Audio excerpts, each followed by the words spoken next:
still be room in here. Is there a seat right there? There's one seat there, and there.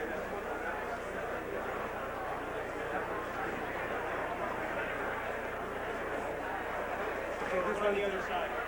Hi.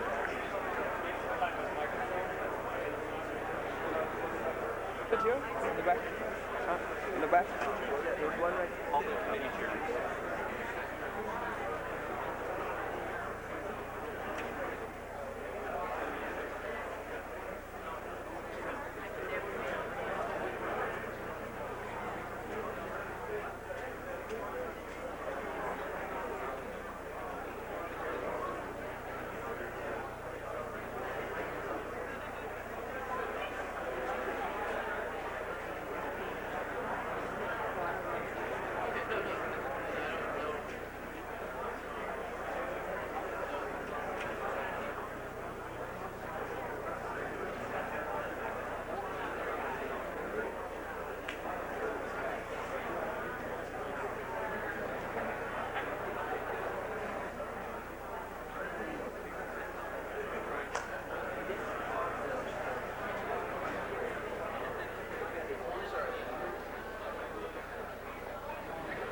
Good evening, everyone, and welcome to the forum. I'm Charles Royer, Director of the Institute of Politics.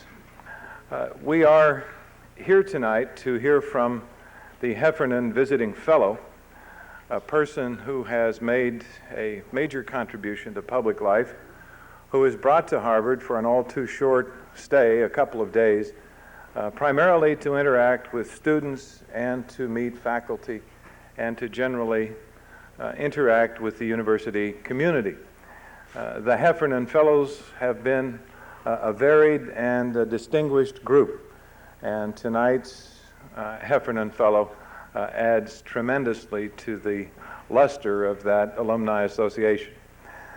It's all possible, really, through the Student Advisory Committee of the Institute of Politics, a group of undergraduates who choose the Heffernan Visiting Fellow and make the arrangements for his or her trip. I'd like to just quickly recognize the chair of that group, Bianca Regalado, from the Advisory Committee. Bianca, stand up and be recognized. She worked very hard, and all 10 members of her committee were thrilled to go over to the hotel on Saturday and greet their Heffernan Fellow. To introduce our guest, please join me in welcoming the Dean of the Kennedy School of Government, Al Carnesale.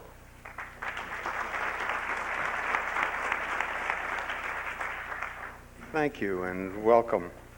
Most of us came to know tonight's speaker when he was the Prime Minister of Japan from 1982 to 1987, presiding over that nation's spectacular economic growth. But the Honorable Yasuhiro Nakasone was an accomplished statesman well before his days as Prime Minister. Mr. Nakasone entered politics in December 1946, and in 1947 he was elected to the Diet for the first of 17 terms in that body. He served in a number of cabinet posts, including Minister of State and Director General of Science and Technology, Minister of Transport, Minister of State and Director General of Defense, and Minister of International Trade and Industry. While heading the Defense Ministry, he concluded an agreement between the United States and Japan for the joint use of military installations, and something particularly close to my heart and scholarly interest, he signed on behalf of Japan the Nuclear Non-Proliferation Treaty. As Minister of International Trade and Industry, he helped Japan to survive the oil crisis better than most of its industrial peers. But Mr. Nakasone has demonstrated that he can also handle the domestic ends of politics. His long campaign led to the adoption in 1978 of a primary election system in Japan. At that time, the Washington Post said, and I quote, "On a political landscape colored a dull gray, Yasuhiro Nakasone stands out like a shiny spot of bright paint," close quote.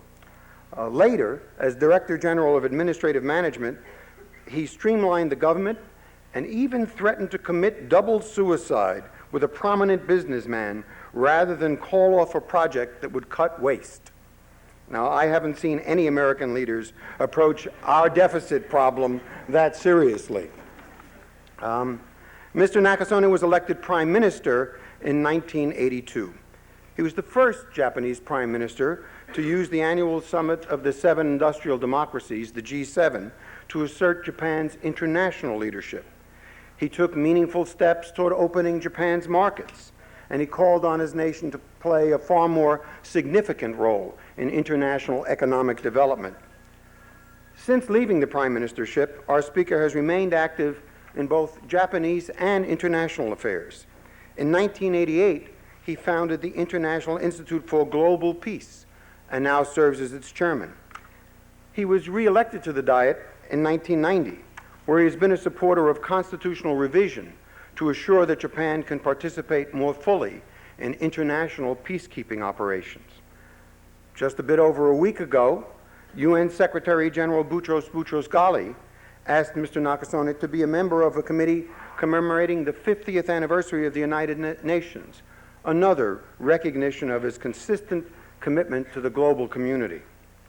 Truly a Renaissance man, our speaker has not only published a variety of books and articles on both his personal and political experiences, but also a book of his own haiku poetry. And he's an avid oil painter as well. He once said that, and I quote, "A politician is an artist.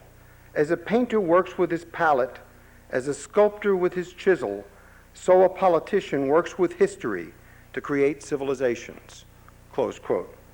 It's my privilege to present to you a man who continues to shape history, the Honorable Yasuhiro Nakasone.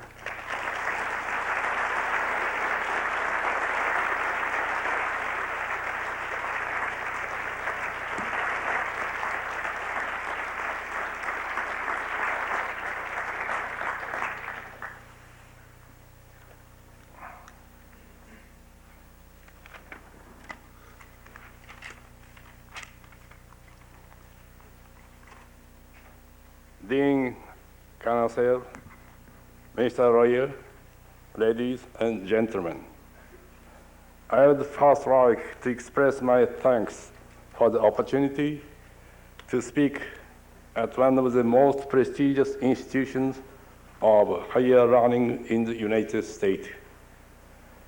It is an honor to be able to share my thoughts with scholars at the university, which has produced so many outstanding leaders, not only in America, but in the world. As you may already know, the most exciting topic in the Japanese news these days is the engagement of the Crown Prince. His fiancée, Ms. Masako Owada, is a graduate of this university. In a sense, Harvard has now become an eternal bridge between Japan and the United States. As I return to Harvard myself, I am reminded of two great scholars I respect and have had the honor to know. One is the late Dr. Edwin Reischauer. I met Dr. Reischauer in 1953 at the Yenching Institute. He showed me through the Institute's abundant and impressive collection of materials on East Asia. It was then that I came to understand the awesome strength of the United States. Later, I welcomed Dr. Raishawa and his wife to Japan after he was appointed ambassador.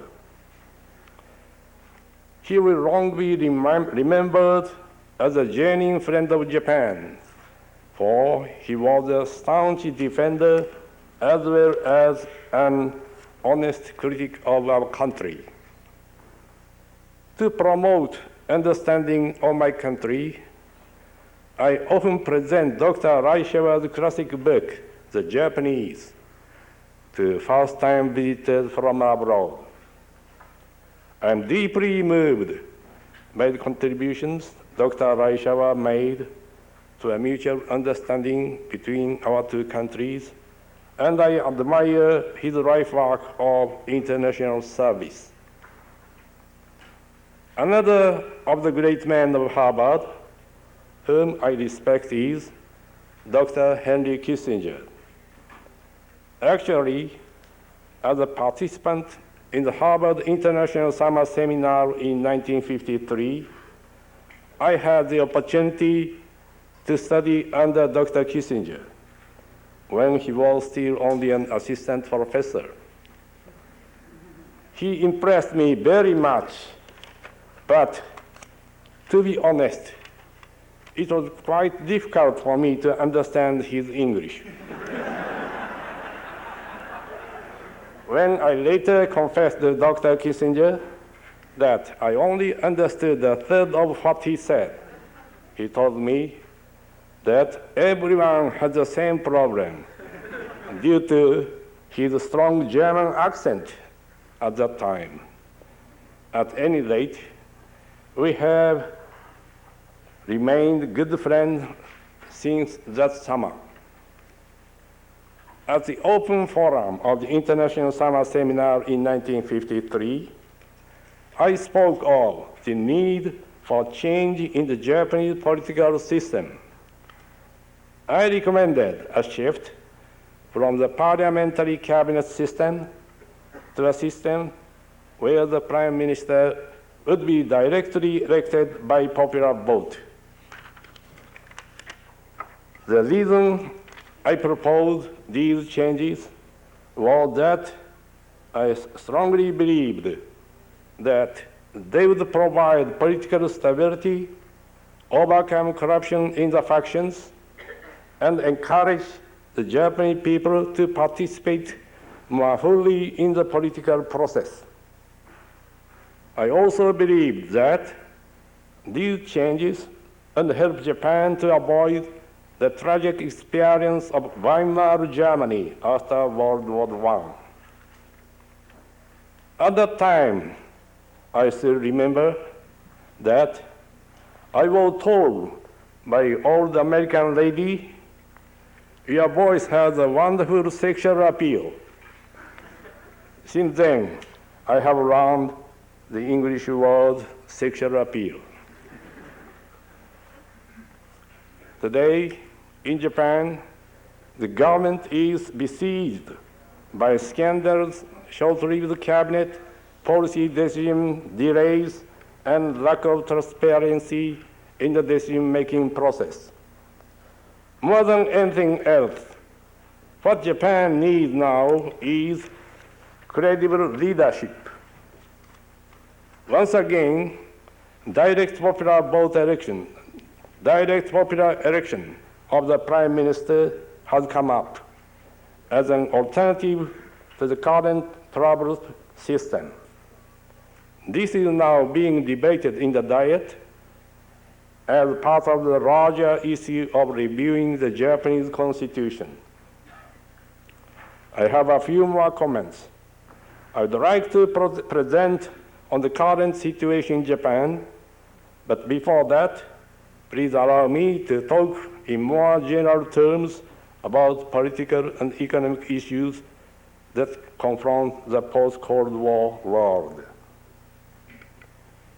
During the Cold War, the world was centered around two centripetal forces, the United States and the Soviet Union.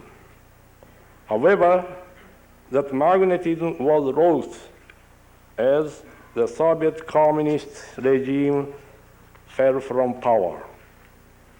Consequently, as individuals, ethnic groups, nations, states, each grow for their own identity.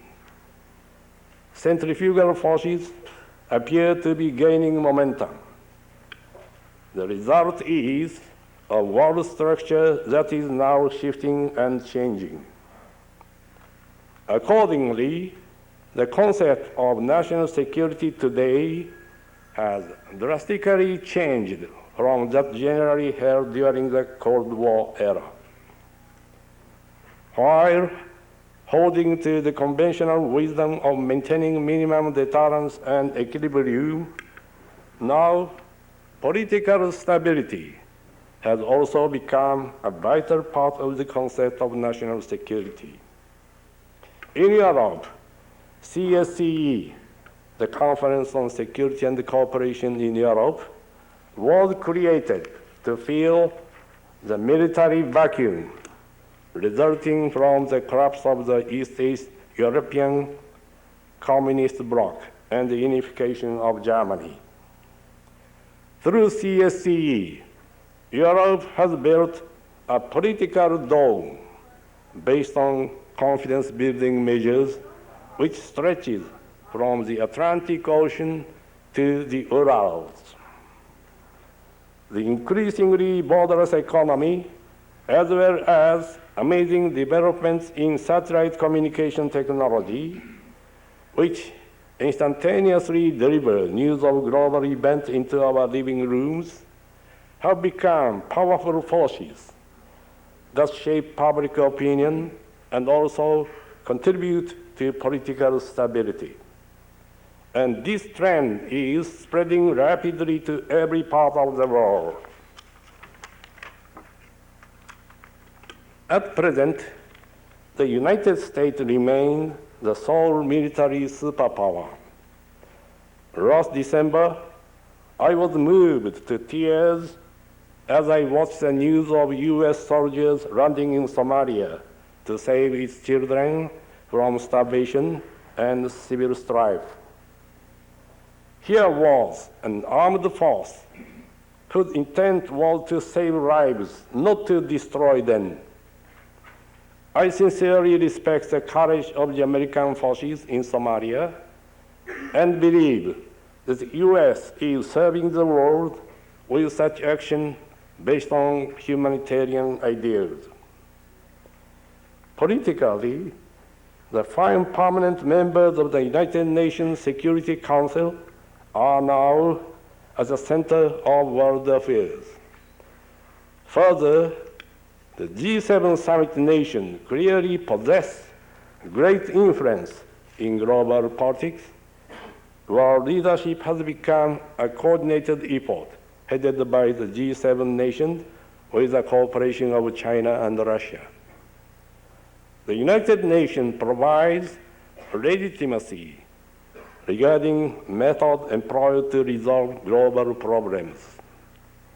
The post-Cold War world is being shaped by the combination of organizations which are working at various levels. I call these comprehensive organized functions and systems Pax Consortis. This is the present new world order. Let me turn now to challenges in the economic arena. Since the collapse of the communist command economies, capitalist market economies have gained predominance. And so, one of the most urgent issues today is finding ways to alleviate friction between the early starters and the latecomers, that is, between liberal market economies and developmental market economies. This kind of friction is currently evident between the US and its trading partners of Japan, Korea, and China.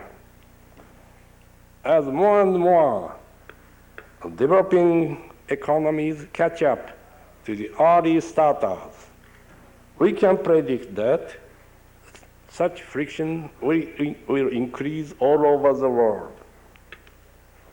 History shows that this is not a new phenomenon. In the Western world, Britain was the first capitalist economy.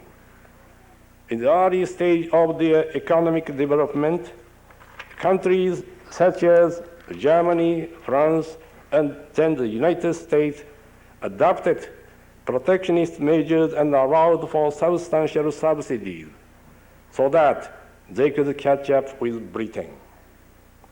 Now, 100 years later, the same process is being acted out between the early starters and the latecomers. We must create rules that allow for adjustment between the two types of market economies. An attempt is being made to address this problem within the current GATT-Uruguay round negotiations. I should comment on Japanese capitalism, as our economy has at last reached the stage of a liberal market economy.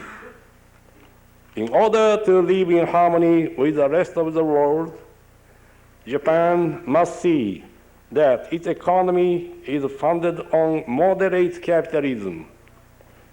It must ensure competition in the area of technological innovation, invention, productivity, and marketing.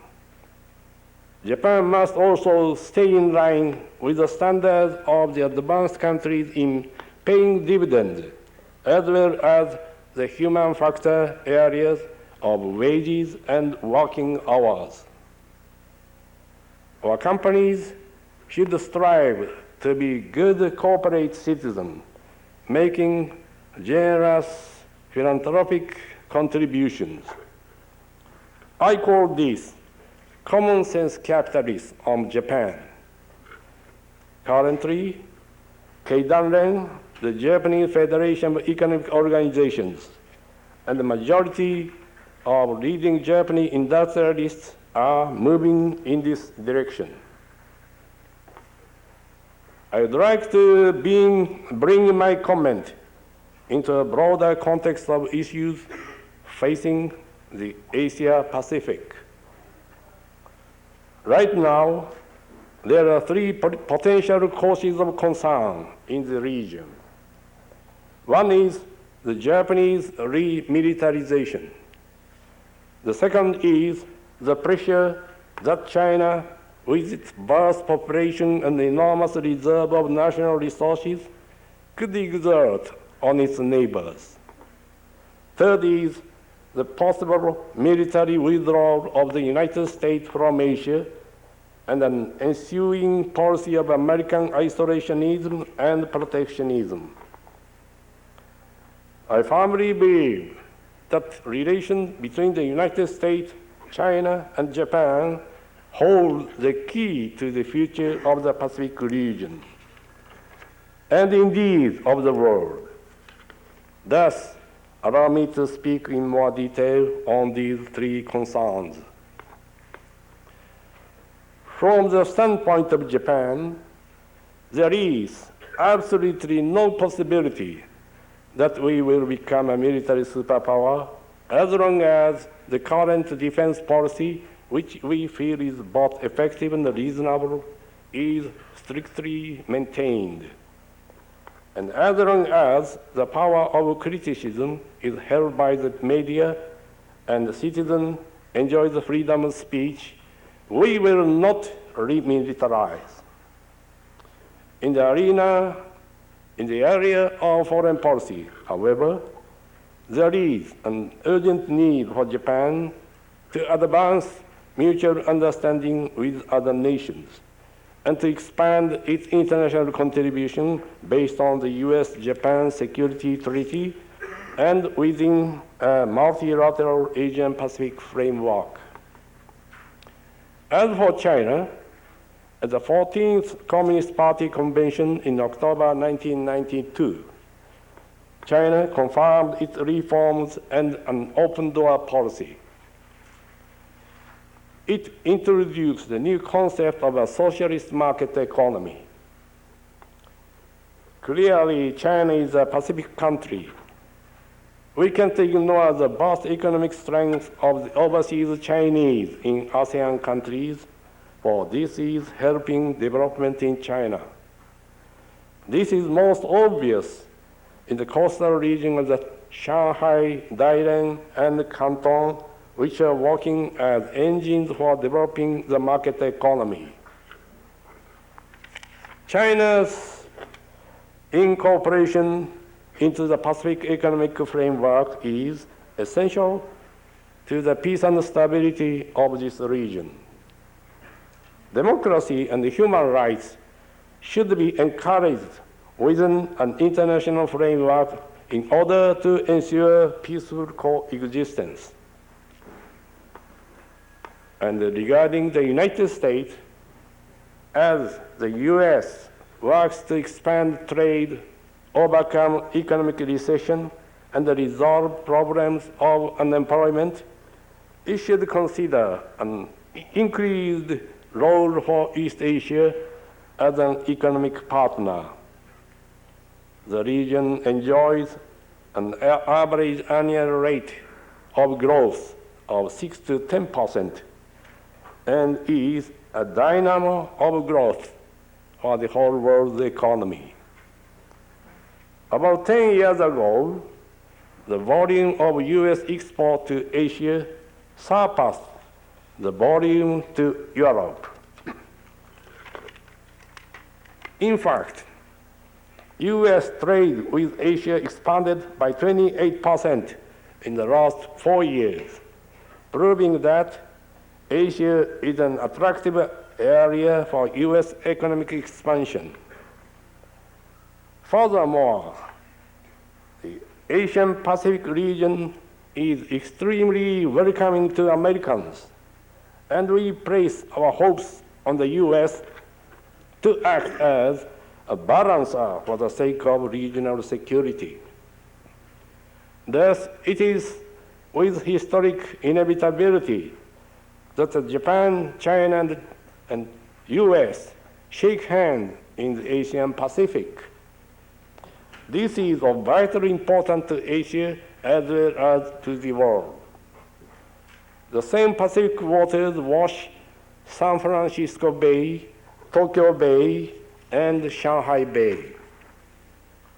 With this in mind, I have proposed the building of an Asian Pacific Common House as an international forum for political dialogue. The Common House would provide a forum for promoting cooperation on a wide array of issues, ranging from politics to economics, from culture to the environment. At the same time, it would also be a forum for ensuring mutual security based on political stability. Initially, it would start as a loose multilateral organization to foster dialogue. Then over time, this concept could evolve with every successor experience and shared fruitful endeavor, deepening our sense of unity. This common house would be based on the fundamental principle of a commitment to renunciation of war, non-aggression, respect for independence and sovereignty, and an open-door policy and promotion of free trade and market economy. It should also advance democracy and human rights. The goal would be for this forum to evolve not as a closed bloc, but as an open, not exclusive, but inclusive regional organization of international cooperation for peace and prosperity. It should complement the existing regional forums such as the ASEAN Post-Ministerial Conference, the meeting between foreign ministers of ASEAN and industrial countries, and the Asian Pacific Economic Cooperation Conference, APEC. It is also possible that APEC itself could grow into such a forum. Last November, I had the pleasure of participating in a debate with former Prime Minister and now Senior Minister Lee Kuan Yew of Singapore. Following this, we released a joint statement as a message from Asia to the new US administration. Please let me sum up the main point for you now. One, we requested that the new Clinton administration make its Asian policy known as early as possible, so that we might have a chance to study and understand it. Two, we recommended the appointment of appropriate and capable person to Asia-related staff position in the White House and the Department of State. Also, as a suggestion, that Mr. Clinton consider appointing an ambassador to Asia who could travel around to and advise on all the countries in our region. Three, in addition to avoiding isolationism and protectionism, we asked that the US maintain its military presence in Asia. Four, we asked for acknowledgement of the diversity of the Asian Pacific region and the respect for individual identity among the nations. Five, while recognizing that there should be only one set of rules in the international economic game, we asked that the new administration recognize the developmental market economy as working economic system characteristic of our region. GATT and the IMF rules should make up the standard rules. Developmental market economies should work toward adopting the trade principles of non-discrimination and open door policy and deregulation at the earliest possible date. Six, we urged the new administration to work with the countries in the region of the Asian Pacific to build an international forum for political, economic, security, cultural, and environmental discussion. As one step in this direction, I have the pleasure of informing you that this year, on January 13th, 60 parliamentarians from 15 Pacific Basin countries met in Tokyo for the inaugural meeting of the Asian Pacific Parliamentary Forum. Of course, the US was represented. And we voted to accept Russia, Mongolia, and Peru as a new member. The second annual meeting will take place next year in the Philippines. Ladies and gentlemen, as I near the end of my speech, let me return to the topic of recent political and economic trend in Japan. When the collapse of the so-called bubble, the Japanese economy is suffering from depreciation of stock and real estate asset values. Stock prices have fallen to about 1986 levels, but land prices still remain at a level 20% higher than before the bubble. Securities companies and the banks which lent money during the bubble days are now suffering. Last year, the Japanese economy grew only 1.6%, though the government has set this year's growth target at 3.3%. It has been said that without taking special measures, growth will probably not even reach 3%. Japanese industry is now being severely affected by the sharp appreciation of the yen. We will make further effort to realize a free, non-discriminatory, and open market to substantially reduce Japan's trade surplus. The leaders of the G7 nations will be coming to the Tokyo summit in July, but sometime around April, the Japanese government should adopt an economic stimulus policy after assessing the economic situation in March. This will include a further reduction of taxes and putting about $50 billion worth of the foreign currency it holds into world circulation over a 2 to 3 year period.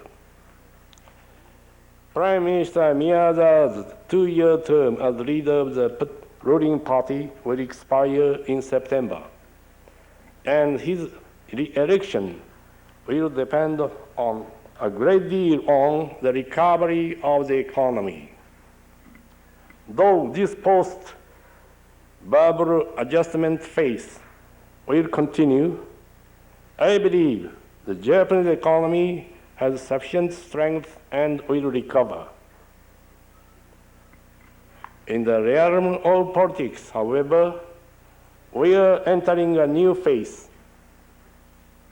The confrontation between the Liberal Democratic Party and the Socialist Party goes back to the Cold War atmosphere of 1955.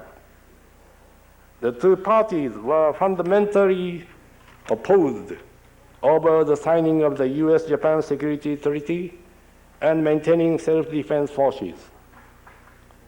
The parties also disagreed over whether Japan should side with the United States or choose a stance of unarmed neutrality. The split over basic national issues promoted unity both among the conservative forces and within the socialist camps. These basic dividing differences have remained strong for 4 decades. But the end of the Cold War has brought about radical changes. The Japanese people realize this, and as a result, the power of the socialists is rapidly declining.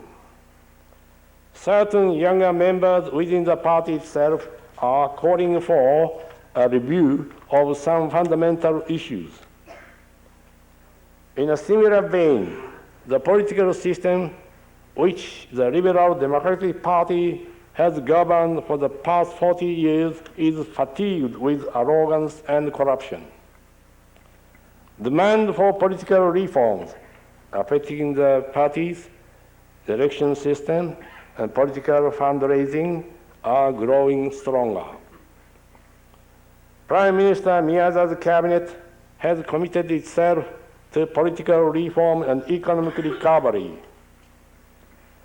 As Japan has asked to be considered for a permanent seat on the UN Security Council, the argument for constitutional amendment, or at least review, is more and more convincing.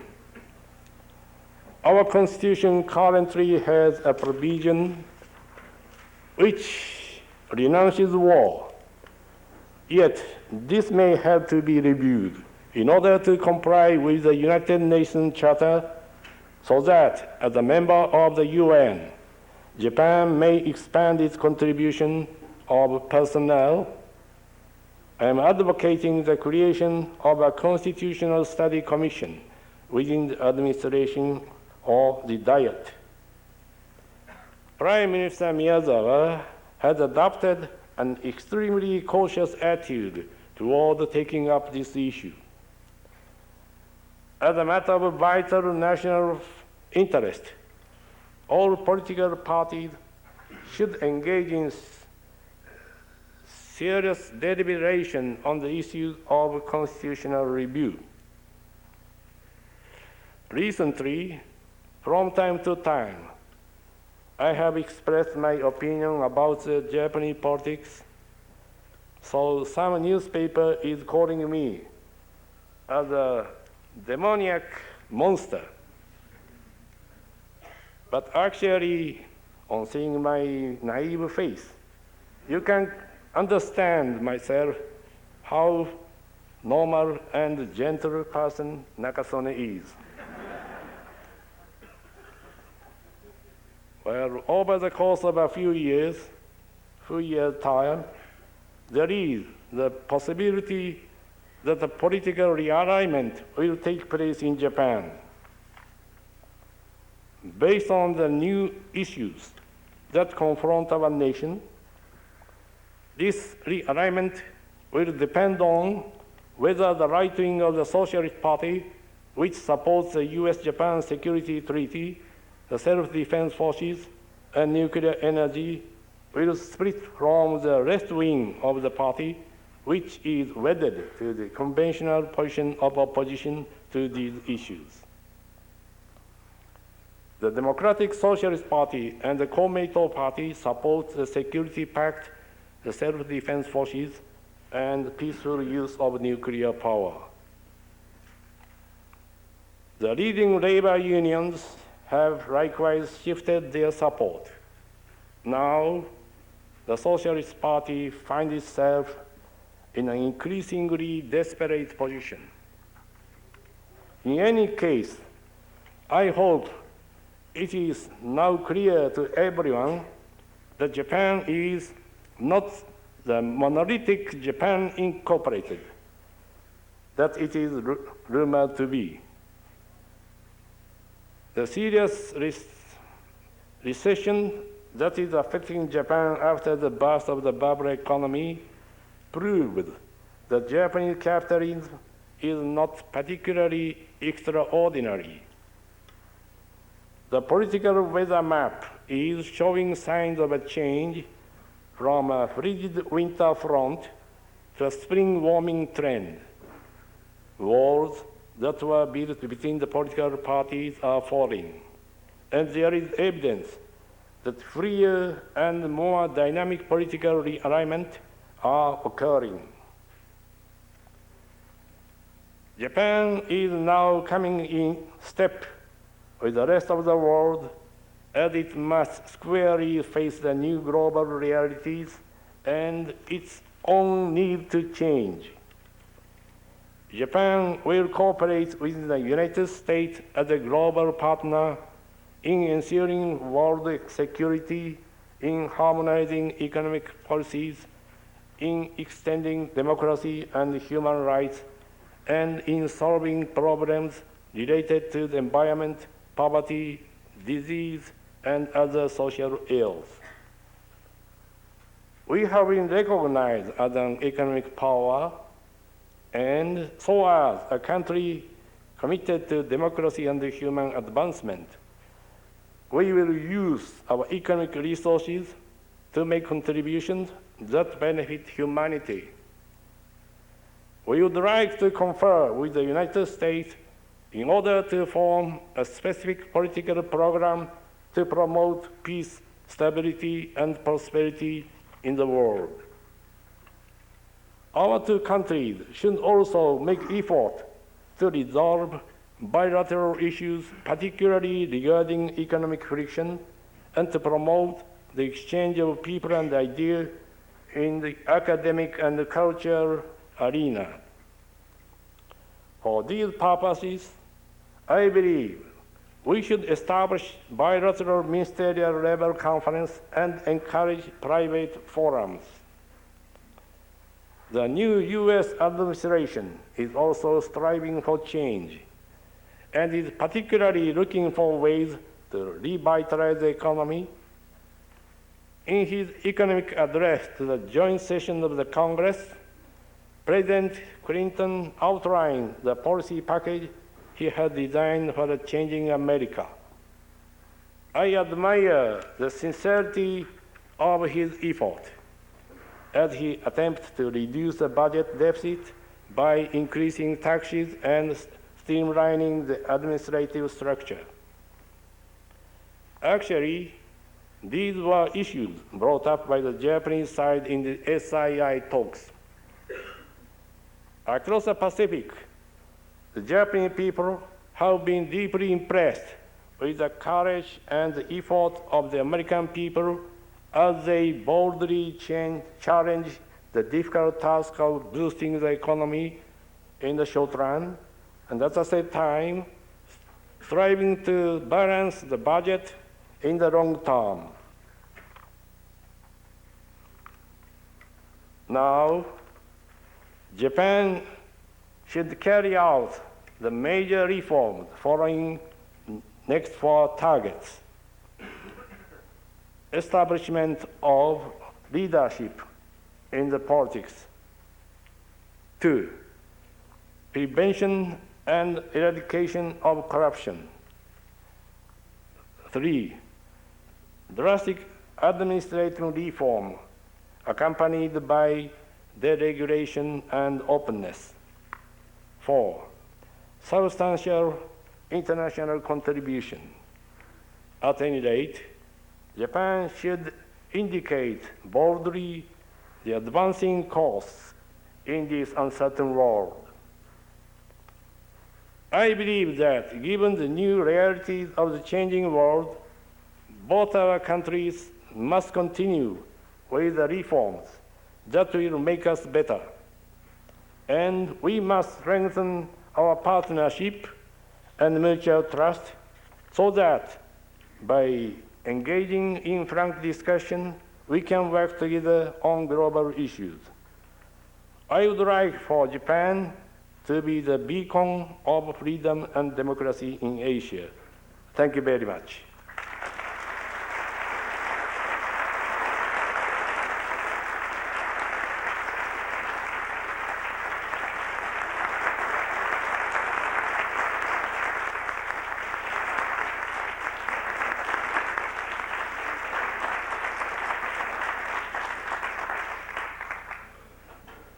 Thank you, Mr. Prime Minister. Mr.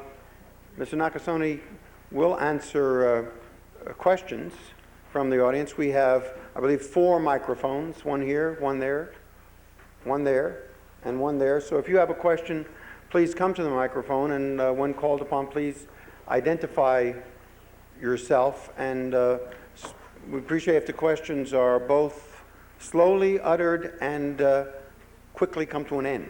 As questions. So if we have an interpreter with us to help answer the question, so why don't we start right here. Good evening, Mr. Nakasone. My name is Zishan Zaidi. I'm a freshman here at the college, and I've lived in the Philippines for the past 13 years, so I was in the neighborhood during your term, and I'd like to say that I've always held a great deal of respect for you, and it's an honor to have you here today. In your speech, sir, you outlined 3 major problems facing the Asia-Pacific region. I'd like to add to that list a 4th, namely the problem of 2 Chinas. As we all know, Taiwan has a great deal of capital reserves and can potentially play a very key role in the development of nations such as the Philippines, Thailand, Malaysia, Indonesia, and other ASEAN nations. However, this role is hampered by the failure of the international community to recognize Taiwan as a state in fear of aggravating China. How, sir, do you propose that the nations in the region, as well as the international community as a whole, deal with this problem? 隣フィリピンに13年間住みまして、隣近所に住んでおりましたので、大いに総理のことは尊敬申し上げてきましたので、こちらでもかかりまして大変光栄に思います。先ほどアジアの問題として3つの大きな問題を指摘されましたけれども、それに4つ目を付け加えたいと思います。これは2つの中国の問題で、台湾は非常に大きな資本を有している。ですから、フィリピン、その他 ASEAN 諸国と東南アジア地域の諸国の発展のために非常に主要な役割を果たすことができる立場にあるにもかかわらず、国際社会が中国を遅らせてはいけないということで、台湾を承認していないことからなかなかその役割が果たせないでいるわけですけれども、この問題にアジアあるいは世界としてどう対応したらいいのかお考えを伺いたいと思います。台湾問題というのはこれから登場してくる大きな大事な問題だろうと思います。I believe that the Taiwan issue is a very major, big issue that will emerge with increasing importance. しかし、アメリカも日本も大部分の国々、最近は韓国も一つの中国というプリンシプルに賛成して、メインランドチャイナ、中国と正式に国交を結んで、台湾とは正式の国交は持っておりません。Having said that, the United States, Japan, and more recently the Republic of Korea have agreed to this principle of one China, and therefore have established formal diplomatic ties with mainland China and do not have such formal ties with Taiwan.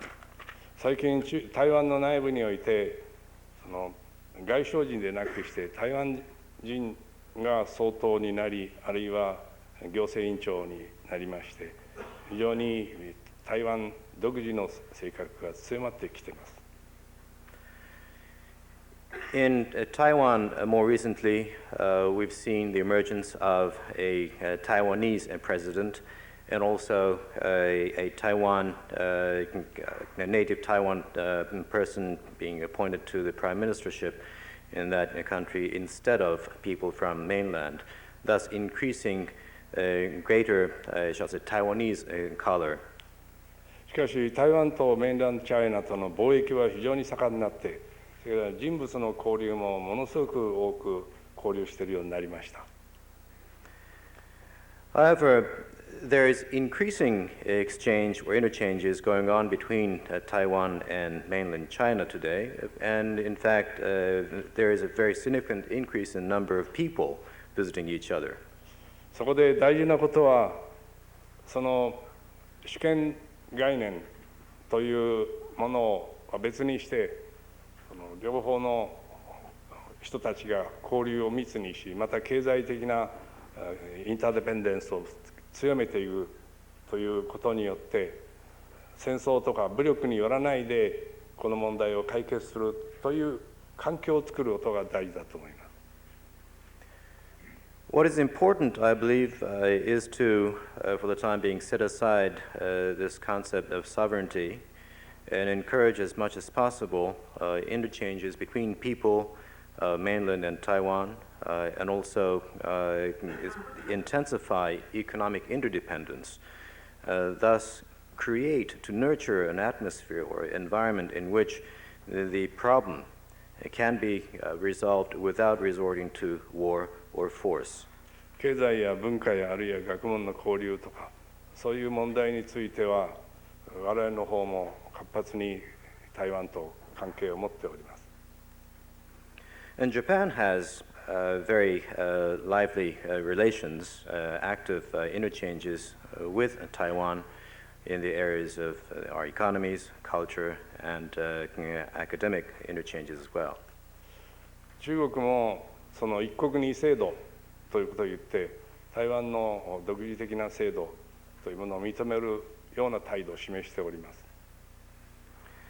And China has also been indicating an attitude of allowing Taiwan to have its own system by speaking of one state, two systems.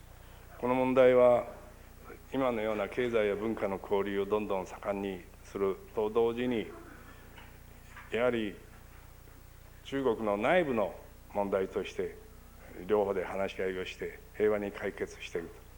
それには中国内部における民主化、あるいは人権の尊重、あるいは経済水準の向上、そういうものから来る中産階級の発達、さらに民主化の前進、そういう過程を通してある一定のレベルまで上がってくると、そういうことによってある程度の可能性が出てくるんではないかと、話し合いによる統一という問題ができるんではないかと、それが望ましいと思います。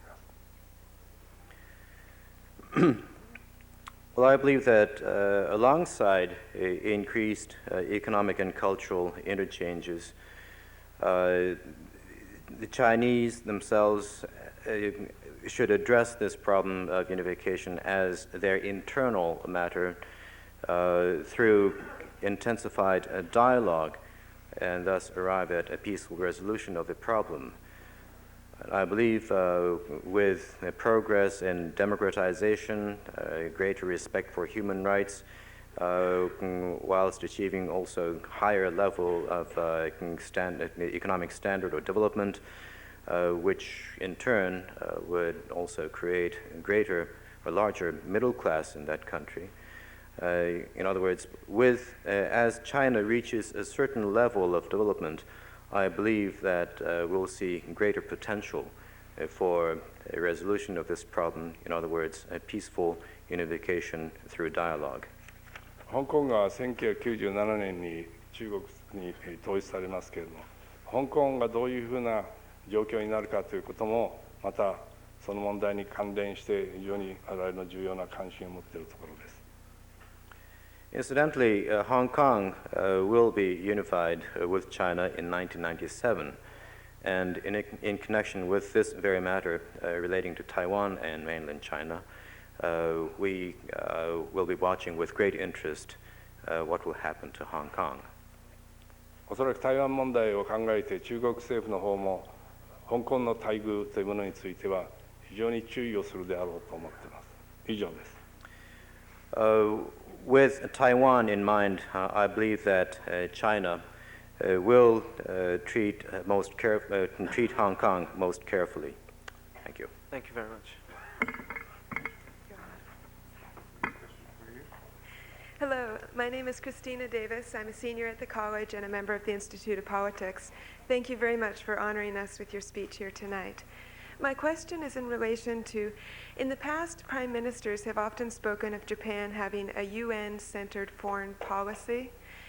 And I was interested in knowing whether you believe that increasingly as the United Nations becomes more important, this rhetoric will become reality, or whether you feel that the Group of Seven is more important for meeting Japan's national security and economic interests.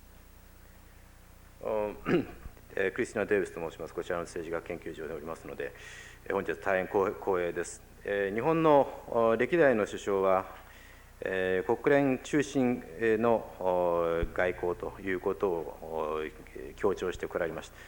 今、国連の重要性が増す中で、そういった日本が唱えてきた国連中心主義ということは現実になるとお考えでしょうか。それともむしろ日本の安全保障等のためには G7 といった枠組みの方がもっと重要性を持っているとお考えでしょうか。国連は自分で実力部隊を持っているわけではありません。したがって世界の安全保障は当分は集団安全保障あるいはバイラトラルの同盟条約そういうものによって維持されていると思います。The United Nations does not have armed forces of its own, and therefore I believe that in the foreseeable future, international security will have to depend on collective security setups or on bilateral alliances. しかし、冷たい戦争の時は国連が麻痺して動きませんでしたけれども、今、冷たい戦争が終わって安全保障理事会、もう拒否権が使わなくなりました。このことは国連がダンバートン・オークスで作られた時のその時の理想に戻りつつあると思います。With the Cold War behind us now, however, while during the Cold War days, the United Nations was paralyzed and could not act, we now see that the countries concerned do not exercise a veto on the Security Council, and I think this is bringing us back closer to the ideals at Dumbarton Oaks when the UN was established. 我々はその理想に向かって国連を強化することに協力すべきだと思います。And Japan, I believe, should cooperate in strengthening the United Nations towards that idealism.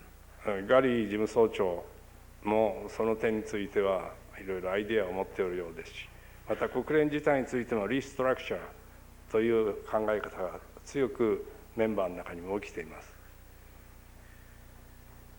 And I gather that Secretary General Boutros Ghali has some idea of his own for that purpose, and we now see spreading sense amongst the members of the UN with regard to the need for restructuring of the United Nations.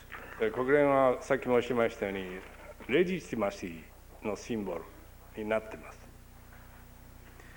The United Nations, as I mentioned earlier, is a symbol for legitimacy to the various methods taken to solve problems. これは我々は大いに尊重して強化していかなきゃいけないと思いますが、現実の安全保障の問題というものは既存の集団安全保障、例えば NATO とかあるいは日米安保条約とかそういうものが現実的には採用している、そう思っております。And we certainly must respect that aspect of the United Nations and try to augment that as well. But security in the real world today, I believe, is very much dependent on existing setups for security, like the collective security under NATO or bilateral alliances with Japan and the United States. Hello, I'm John Barrett. I would like to ask about Japan's role on biodiversity and environmental issues. The tropical rainforests are being destroyed. They have the primates. What role does Japan plan to play on biodiversity and environmental issues? ジョン・バレットと申します。日本の環境分野における役割について伺いたいと思います。熱帯雨林、あるいはまた熱帯林に生息する霊長類が破壊されている。その中で日本としては、例えば生物多様性のために、また環境問題全般にわたってどういう役割を果たすおつもりでしょうか。熱帯雨林の保存の問題は非常に重要な問題になってきて、日本もそれに協力すべくいろんな面で努力しております。The preservation of the tropical rainforests is becoming a very important problem, and Japan is engaged in various important endeavors in order to cooperate with this issue.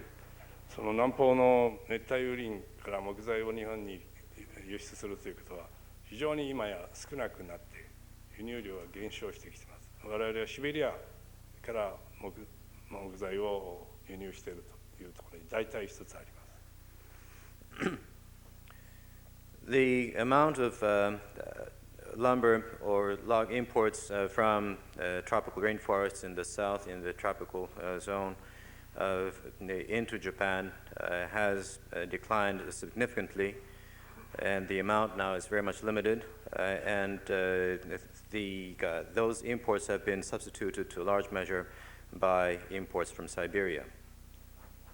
熱帯雨林の保存の国際機関、横浜に実はあるんです。それぐらい日本も熱帯雨林の保存については今熱心になっております。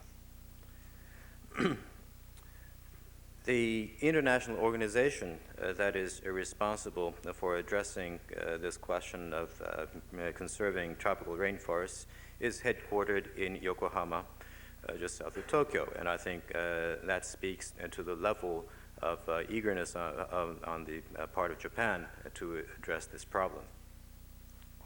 どうぞ。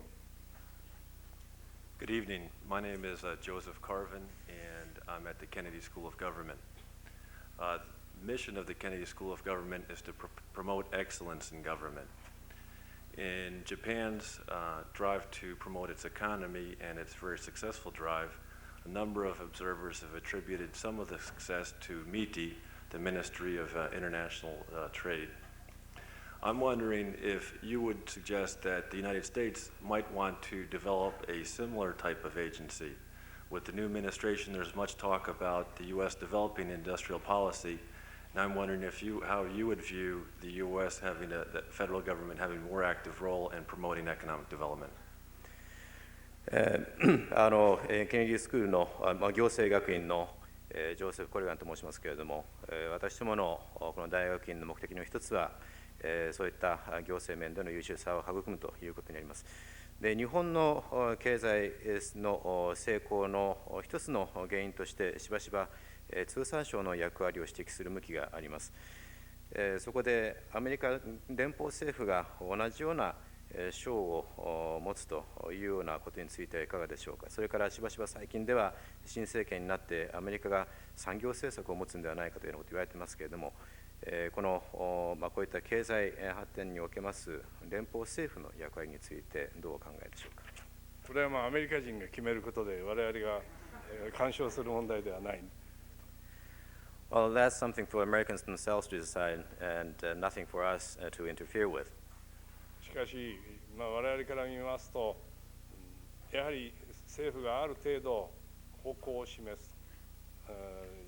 日本の場合は重点産業というもの、あるいは日本の産業形態がどう進むかという青写真を大体政府が出して、民間がそれを見て自分たちのターゲットを決めて努力すると、そういうことでありました。アメリカでも多少今そういうことをやって、今まで国防産業については非常にやっておりましたようです。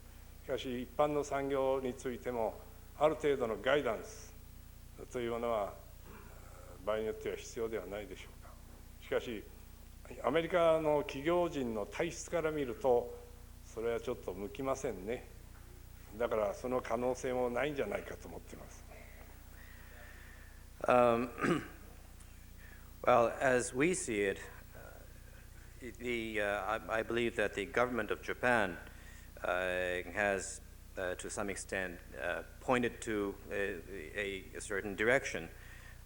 For example, the government drew up the blueprint regarding what should be the priority industry or regarding Japanese industrial structure.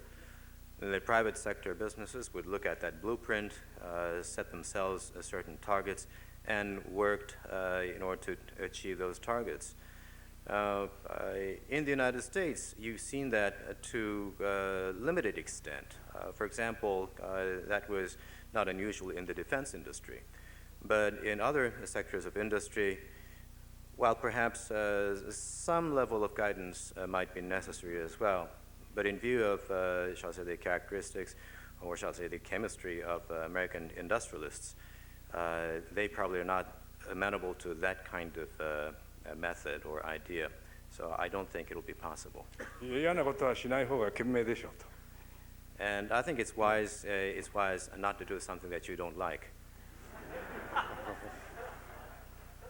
Thank you very much. My name is Seiko Rai. I'm a first-year student at Kennedy School, and I'm from Japan. I really appreciate that you gave us this chance tonight. Thank you very much. And I'd like to ask some question that is concerning about our contribution to the world society. And you mentioned that Japan should emphasize the contribution to the world society. But attending the other forum previously, I noticed that other foreign politicians emphasized their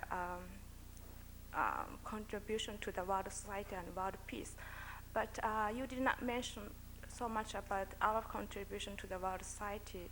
For example, we contribute $9 billion for the Iraq program in a few years, like that. And so I think it's a very good chance for you and for us to, let other people know that we do something for the world society already. And I understand that one of the problems is maybe Japanese mass media are very critical about this, and if you make some kind of speech, they may criticize you afterwards. So I understand to some extent, but I think this is a very good chance for you and us to emphasize our contribution. I'd like to hear about your opinion. Thank you. 新井と申します。こちらで勉強しておりますけれども、本日のこの機会は大変光栄に思います。で、一つ日本の国際貢献の強化ということについて伺いたいと思うんです。で、先ほどの話の中でもございました。しかし他のいろんな会議シンポジウムなどに行きまして、よその国の政治家の方々はいろいろと我が国は国際社会のために、国際平和のためにこういうことやってる、ああいうことやってるということを述べられるわけですけれども、日本の方々はなかなか例えば湾岸戦争で90億ドルを貢献したとかそういうことをおっしゃいません。しかしこういう場というのはすでに今まで日本がやってきた国際貢献について他の方々に知らしめる絶好の機会ではないかと思うんです。そういうことを言うとまた日本のマスコミが批判的になっていろいろとまた書かれるということがあるのかもしれませんけれども、この場は大変良い機会ではないかと思いますので、今まで日本が成してきた貢献等についてお話しいただければと思います。いや、大変ありがたい質問をいただきましたが、時間を浪費するのも申し訳ないんで、ただ一つ申し上げますと、国連に対してはアメリカが一番最大の分担金出して 24% です。日本は2番目で 12% 強です。あとはドイツ、その他は大体 8% から8% ぐらいですね。ですから国連に対するコントリビューションというものはかなり多いと思うんです。それから湾岸の場合も130億ドル出しましたが、今度ソマリアの場合でも1億ドル実は出しております。それからソ連の救済のために我々は24億ドル実はコミットしてあるんです。ただ IMF との話し合いがまだロシアとの間でうまくいかないので、それは全部使ってはおりません。しかし例えば人道的支援のために食料援助等で1億ドル出しているとか、あるいはソ連の科学者が特に原子力科学者等が流出しないようにというので国際協力でセンターを作りました。その費用もアメリカが一番ですけれども、日本は EC 全体と同じ金額、約確か1500万ドル出しております。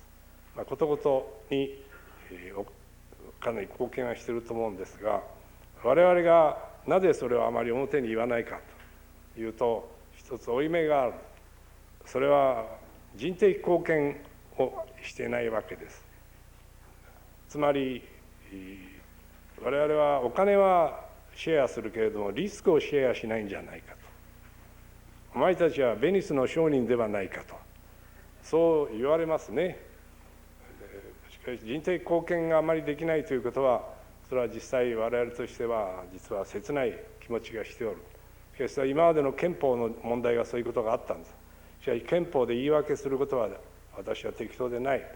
だから国連憲章と日本国憲法と今調整するように日本の憲法をレビューしようということを申し上げておるので、そういう方向で日本が今動いているということを申し上げる。ドイツも似たような情勢ですね。Thank you very much. Well, thank you. I'm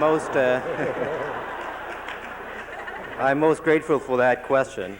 Well, I hated to waste time, so I didn't comment on those. But let me just cite several examples.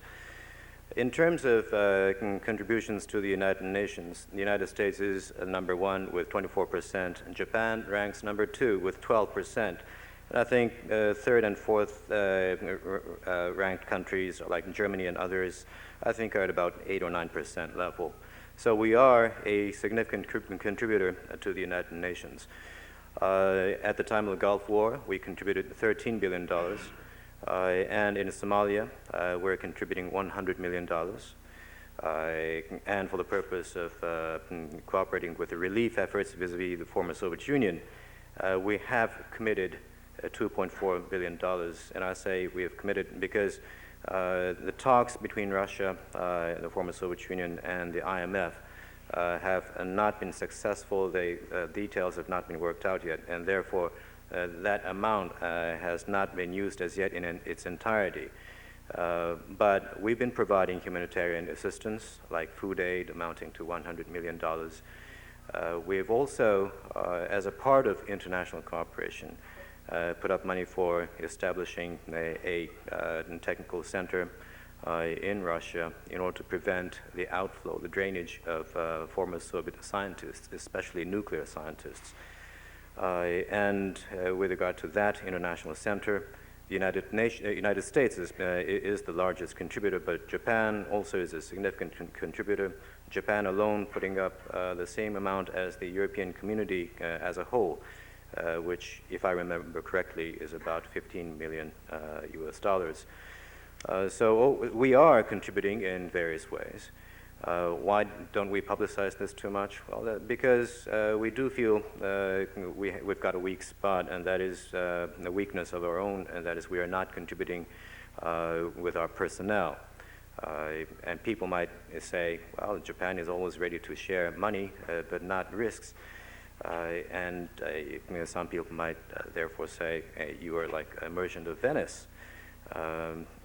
Now, we have not been able to engage in significant personnel contribution, and we ourselves have felt very much frustrated by that because of the Constitution, the provisions in the Constitution. But I don't think that would really constitute an excuse, and that is why I've been advocating the review and possible revision of the Japanese Constitution in order to reconcile the differences between the Japanese Constitution and the Charter of the United Nations. So Japan is moving in that sort of direction, very much, I think, like where Germany is headed. 今の質問は八百長じゃありませんから。Well, 念のために。just to make sure, that was not a planted question. Let's see. We have 3 more questions, and then we'll call it even one there, and then one here, and one there. Prime Minister Nakasone, konbanwa. My name is Renee Orakawa, and I have a question regarding Japanese rice policy. As you know, Japanese rice policy has been an issue of much conflict in the negotiations. What steps does Japan plan to take in the future regarding their rice policy? Do they plan to continue their current policy, perhaps assist poor and rural farmers to adjust to new situations, or perhaps some other type of policy? Also, what is your particular position in this issue? 日本の米政策について書いてあると思うんですけど、今までいろいろと国際交渉の場で日本の米政策がいろいろと議論の対象となってまいりました。で、これから先、日本としてはどういう方向を取るんでしょうか。今までの政策を堅持するのか、それとも新たな状況に農業生産者が適応できるように補助を与える形で対応するのか、あるいはその他何らかの措置をお取りになる考えなのか、それから総理ご自身のこの問題をめぐる立場を伺いますでしょうか。これは一番難しい質問をしてくれましたね。Well, thank you for the toughest question of all. 米の問題は実はヨーロッパとアメリカがどういう交渉をしているかということとも関係しておるのです。したがって、EC とアメリカが農業問題でどういうような解決になるかということによって日本のこの米の問題もどういうふうに取り扱ったらいいかという判断をすべきであると思っている。日本がしかし先に、我々の考えを打ち出すということは、これは日本の農民の怒りを買って次の選挙、今年中にある選挙に非常に差し支えるから、みんなやはり慎重にやっておるんです。As you know, there are negotiations on agricultural issues going on between Europe and the United States, and this rice issue does hinge to some extent on those negotiations as well. I believe that we have to determine how to best handle this rice issue by looking at the kind of resolution that is brought about between the European community and the United States on their in their agricultural negotiations. I don't think we can go ahead on our own and show what kind of hand we've got. Otherwise, we'll incur the wrath of the farmers, and that will affect elections that will take place this year. So we are proceeding very cautiously. おそらくウルグアイラウンドは3月1日までにはもちろん決定しないので、アメリカの議会で委任が延期されるだろうと思いますね。それがどれぐらい延期されるか、それによってどういう交渉過程が次に出てくるであろうか、そういうことをやはり検討しておるんです。そして最終的なファイナルステージにおいては、我々はその段階においてやはり我々としても合理的な判断をしなければならないだろうと、そういう感じでおります。The Uruguay round, now as apparent, will not be settled by the 1st of March. So we believe that the U.S. Congress will extend the fast-track authority, and we'll have to see how long an extension that is going to be. We'll also have to watch how things will transpire in the ensuing negotiating process under the Uruguay round. Although I must say that, of course, when it gets to the very final stages of negotiations, then we, Japan, must also come up with a reasonable and rational judgment. 延長される場合にはいろいろなアイデアがまた出てくるだろうと思うんです。そういうような状況を我々はやっぱり見て、そしてやっぱり日本の農民や国民のことも考えつつ、しかも自由貿易を促進するという世界的な大きな仕事をも我々は無視してはならないと、そういう難しい選択を最終的には決断してやらなきゃならんだろうと思います。And once the fast-track authority is extended, in other words, once the Uruguay round is extended, then I'm sure that various new ideas and different ideas will emerge in the negotiating process as well. So we have to keep our eyes on those new ideas as well. And this is going to be a very tough issue while paying due consideration to the Japanese farmers as well as the Japanese public in general. We also should not ignore that global task of promoting free trade. So we'll come up with a very tough choice to make at the end of the day. 今日は日本からも新聞記者の皆さん来てるんで、これ以上喋ることは危険ですから勘弁してください。And since we've got members of the Japanese press amongst the audience tonight, it'll be too dangerous, too risky for me to venture any further. どうもありがとうございました。Hi, my name is Cyrus Rolbin. I'm a student in the Graduate School of Education, and I have a question about education. The Japanese system of moral education, do you find it effective? Do you like it? And do you think that there are any generalizable aspects of it that could be used in other democracies? こちらの教育学部におりますウォルネンと申しますけれども、教育について伺いたいんですが、倫理教育というのは本当に効果があるとお考えでしょうか。そういったその倫理教育というのが好ましいとは考えなのか、そして他の民主主義国家にも応用できるような、つまりその一般化できるような側面があるとお考えでしょうか。私は必要だろうと思いますし、例えば礼儀を教えるというようなこと、これはもう基礎的な人間としての在り方の基本を教えるので、それは十分やらなきゃいけないだろうと思います。I believe that kind of education is necessary. For example, teaching manners is basics for any human being, and I think that ought to be taught. ゴルフでも柔道でも基本を勉強しないとプロになりませんね。やはり人間としてもやっぱり基本は勉強して、あとは応用は自分でやるというのが正しいんだろうと思いま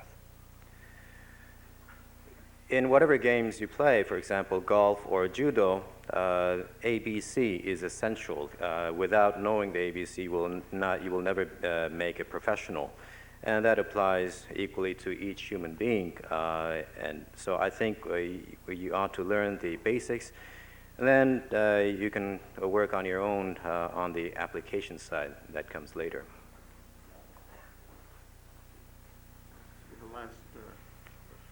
Thank you. My name is Steve Hetz, and I'm a freshman here at Harvard College. And I was just wondering, what is the stand of the government of Japan on the human rights violations in Tibet, and how do you see this as affecting the future interrelations between Japan, China, and the United States? 日本政府のチベットにおけます人権侵害問題についての立場はどうなんでしょうか。で、この問題が今後の日中米関係にどう影響するとお考えですか。中国における人権侵害については、日本も非常に大きな関心を持って、機会があるごとに中国側について日本側の意向は伝えております。Japan has been very much concerned by the violation of human rights in China, and on all available opportunities, we've been communicating to the Chinese side Japan's views. ただ、我々が注意するのは、中国民族は非常に顔、フェイスを大事にする民族なんです。ですから、正面から言うと、そういう場合にはフェイスを失うという場合もある。だから陰で裏から言うという場合もありますし、その国に適当な方法でやるということがやはり大事だろうと思うんです。もちろん正面からやることも大事な点もあります。But you've got to be careful in pointing out those problems. For example, the Chinese. For Chinese, it's very important that their face be saved, and if you tell them head on, then they might lose face. So there are times a need to point them out on the sidelines. So you have to address these problems in a manner that is appropriate for each country that you are interlocuting with. Although, of course, it is important also to point out problems head on in certain cases. マイノリティの問題というのは、それは各国とも大変大事な問題であって、我々もその問題についても非常に関心を持っております。中国におけるその扱いの問題についても非常に関心を持っております。The issue of ethnic minorities is also a very important issue. Japan is much concerned about that, and we therefore are watching with concern the treatment of minorities in China as well. ですから中国政府に対するいろいろな話し合いの状況というものは、日本は日本独特のやり方でやっているということを理解していただきたいと思います。And I hope you'll understand that in our discussions of these and other matters with the government of China, Japan is doing it in its own Japanese way. Well, on behalf of all of us, the Institute of Politics and the Kennedy School of Government, you for your wonderful questions, the interpreter for making clear both the questions and the answers, and finally to Mr. Nakasone for a wonderful evening. Thank you very much.